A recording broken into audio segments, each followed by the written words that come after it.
Desde el estudio les traemos la cultura de la cancelación, análisis de sus implicaciones sociales, culturales y legales.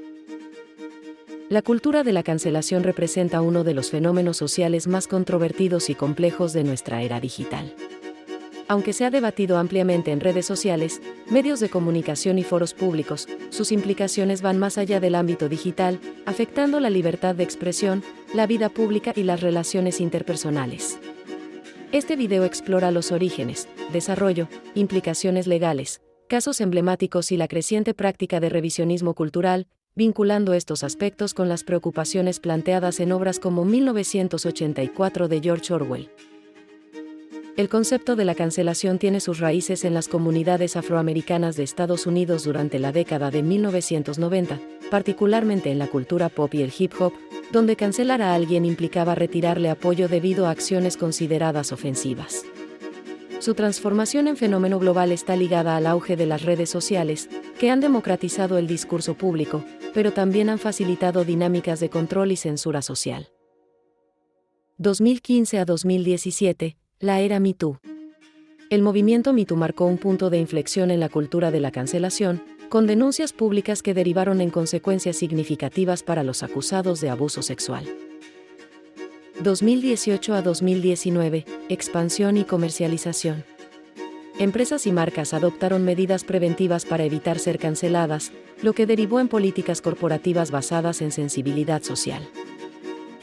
2020 a 2024, politización y polarización. Durante la pandemia de COVID-19, la cancelación se produjo en todos los medios, pero era particularmente intensa y agresiva en las redes sociales, en donde cualquier persona que propusiera cualquier información o idea alternativa sobre la pandemia, el tratamiento de la enfermedad o sus orígenes era condenada de inmediato al silencio. En la actualidad, la cultura de la cancelación se ha transformado en un mecanismo de rendición de cuentas, o accountability por su voz en inglés, que busca responsabilizar a personas públicas por comentarios o comportamientos percibidos como ofensivos o dañinos. Sin embargo, también ha sido criticada por su potencial para promover el ostracismo social y silenciar voces disidentes. Por un lado tenemos a sus defensores quienes defienden la cultura de la cancelación argumentando que esta constituye una herramienta necesaria para corregir injusticias históricas y promover la responsabilidad social. Desde su perspectiva, permite amplificar las voces de comunidades marginadas y denunciar comportamientos que perpetúan la discriminación y la opresión. Además, consideran que la cancelación no es una forma de censura, sino una expresión de libertad de asociación y de opinión. Y por el otro están sus detractores que argumentan que la cultura de la cancelación fomenta una mentalidad punitiva que no deja espacio para el arrepentimiento o el aprendizaje. Además, critican su carácter subjetivo, ya que lo que es ofensivo para unos puede no serlo para otros. En algunos casos, también se le acusa de socavar la libertad de expresión, generar polarización y dañar carreras y reputaciones de manera desproporcionada.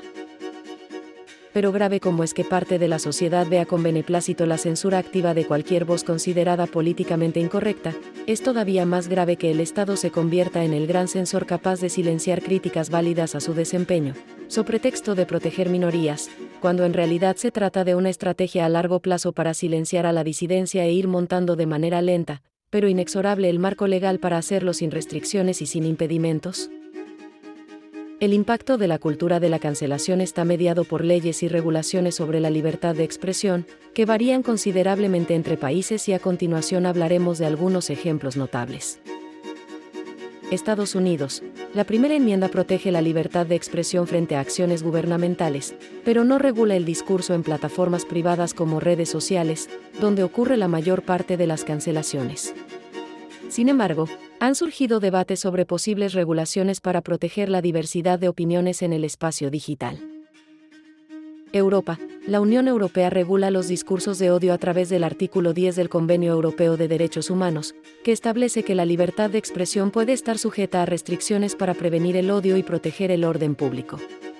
En países como Inglaterra, tras los disturbios de 2024, se han adoptado medidas estrictas para monitorear el contenido en redes sociales.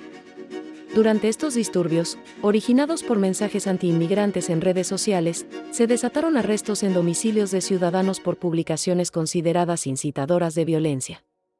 Aunque algunos justificaron estas acciones por razones de seguridad, otros las vieron como precedentes peligrosos para limitar la libertad de expresión. China. En un contexto diferente, el gobierno regula estrictamente la expresión en Internet, utilizando mecanismos de censura para suprimir contenido considerado subversivo o crítico del partido. México.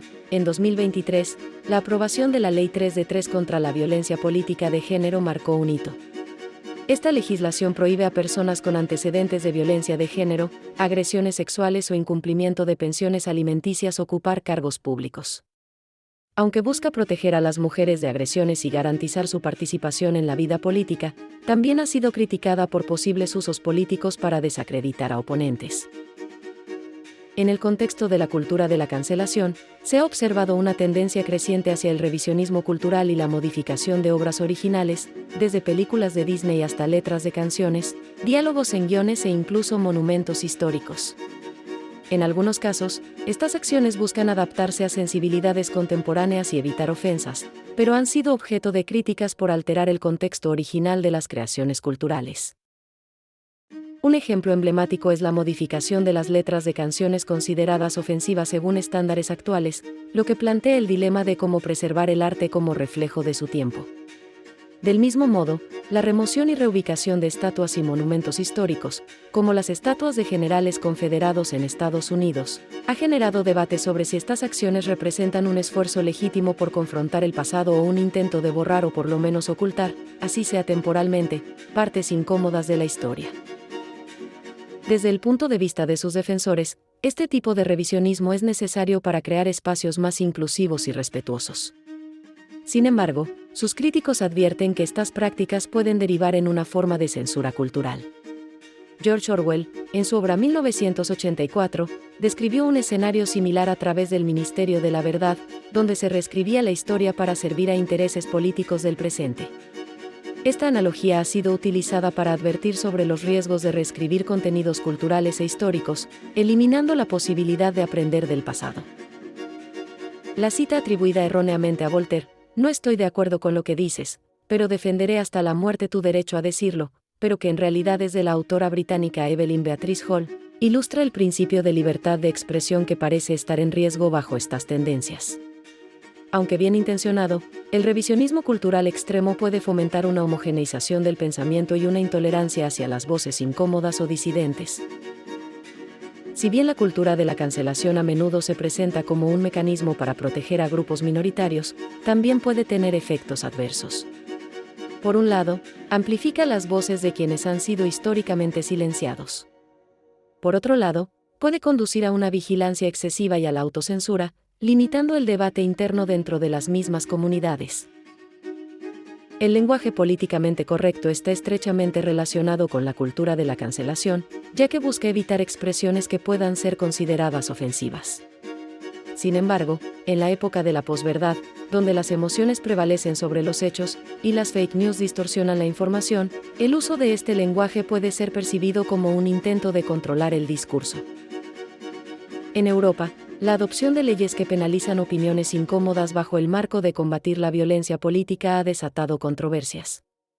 Casos como el arresto de ciudadanos británicos en sus hogares por mensajes en redes sociales resaltan los peligros de extender excesivamente estas legislaciones. Los críticos alertan que, en contextos extremos, estas políticas podrían facilitar el establecimiento de regímenes hipervigilantes o autoritarios. En 2021, diversas plataformas como Twitter y Facebook suspendieron las cuentas del expresidente Trump tras los disturbios en el Capitolio, citando riesgos de incitación a la violencia. De manera casi simultánea y en casi todas las cadenas de televisión abierta de los Estados Unidos, se le apagó el micrófono a un presidente en funciones, lo cual era una indicación clara que, al margen de preferencias políticas, se estaba preparando el camino para censurar sin empachos y una vez sentado ese peligroso precedente, a cualquier persona, en cualquier momento. Y por supuesto que no se trató simplemente de los medios silenciando una voz incómoda, sino de una demostración de poder de los entes supranacionales que son, ¿quién lo puede dudar?, los que realmente detentan el poder. Por supuesto que estos hechos desataron un debate global sobre el papel de las redes sociales y los medios de comunicación en general, como árbitros del discurso público, pero la mayoría nunca pasó de la superficie. En Estados Unidos, ciertos sectores republicanos han acusado a los demócratas de intentar censurar voces conservadoras bajo el pretexto de combatir la desinformación y promover valores woke, el cual es un asunto que trataremos en nuestro siguiente video. Este tema es recurrente en debates sobre el balance entre proteger la diversidad de opiniones y mantener un discurso público respetuoso. Con los recientes cambios políticos en importantes gobiernos del mundo, incluyendo el avance de fuerzas conservadoras en Europa y el regreso de un discurso menos restrictivo por parte de líderes como Donald Trump en los Estados Unidos, se anticipa un giro significativo en la cultura de la cancelación y las políticas corporativas. Este viraje se enmarca en una reacción contra lo que se percibe como excesos del wokeismo y un resurgimiento de valores tradicionales. Empresas que antes adoptaban estrategias de mercadotecnia inclusiva han comenzado a reevaluar sus enfoques para alinearse con audiencias más conservadoras. Algunos analistas apuntan que esta tendencia busca evitar las repercusiones económicas derivadas de boicots organizados por consumidores que ven en la cultura woke una imposición ideológica. Además, el discurso político comienza a inclinarse hacia la libertad de expresión, con énfasis en evitar lo que ciertos sectores consideran censura progresista. Este cambio también podría influir en las legislaciones futuras, ya que varios países están considerando reformas para limitar el poder de las plataformas digitales en la moderación de contenido, promoviendo un espacio público menos regulado. Sin embargo, los críticos advierten que esta contrarreacción podría desatender las necesidades de justicia social que motivaron la cultura de la cancelación, arriesgando la desprotección de comunidades vulnerables. El reto radica en equilibrar estas visiones divergentes en un panorama político y cultural cada vez más polarizado. Ben Shapiro, comentarista conservador, argumenta que la cultura woke ha impuesto un clima de miedo en las empresas, pero estamos viendo un cambio hacia la racionalidad, donde las marcas comienzan a priorizar su base de consumidores en lugar de agendas ideológicas. Por otro lado, la escritora y crítica Roxane Gay sostiene que este retroceso hacia políticas más conservadoras puede parecer una victoria para los detractores del progreso social, pero corre el riesgo de normalizar nuevamente los comportamientos que marginan y silencian a comunidades históricamente oprimidas. Mientras tanto, Bari Weiss, es columnista de The New York Times, describe este fenómeno como un reajuste cultural que pone a prueba los límites entre la responsabilidad social y la libertad de expresión. El péndulo oscila hacia la derecha, pero la pregunta es si se encontrará un punto medio o si simplemente estamos en un ciclo interminable de extremos.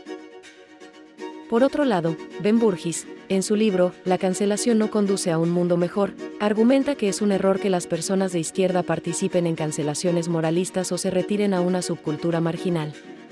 Burgis sostiene que es necesario crear un ambiente hospitalario para millones de personas que desean cambiar el mundo, en lugar de fomentar divisiones a través de la cancelación. Diego Rusarín, un reconocido comentarista de izquierda, ha compartido sus perspectivas sobre la cultura de la cancelación en diversas plataformas. En su análisis, Rusarín sugiere que este fenómeno refleja, en parte, la impotencia del sistema de justicia para abordar adecuadamente ciertos comportamientos, lo que lleva a la sociedad a tomar medidas punitivas en el ámbito digital. Además, destaca que la cultura de la cancelación puede ser vista como una manifestación de tensiones sociales más profundas, donde las acciones en línea buscan suplir la falta de respuestas institucionales efectivas. La cultura de la cancelación es un fenómeno complejo que refleja las tensiones entre la rendición de cuentas, la libertad de expresión y el cambio cultural, pero es, ante todo, una muestra de las intentonas corporativas que manipulan el manejo de situaciones que merecen ser atendidas con racionalidad, pero que devienen en coartada perfecta para secuestrar una idea o un movimiento de base. Después lo manipulan hasta el grado de hacerlo irreconocible y lo acaban usando para lograr un fin que no tiene nada que ver con el original, en este caso en particular y como fin último, la eliminación de la libertad de expresión en todas sus formas, cancelando de manera efectiva todo discurso incómodo o contestatario y en la imposición de un pensamiento único. Como de costumbre, los invitamos a suscribirse a este canal desde el estudio, en donde agradecemos de antemano sus me gusta y quedamos en espera de sus amables comentarios. Hasta la próxima.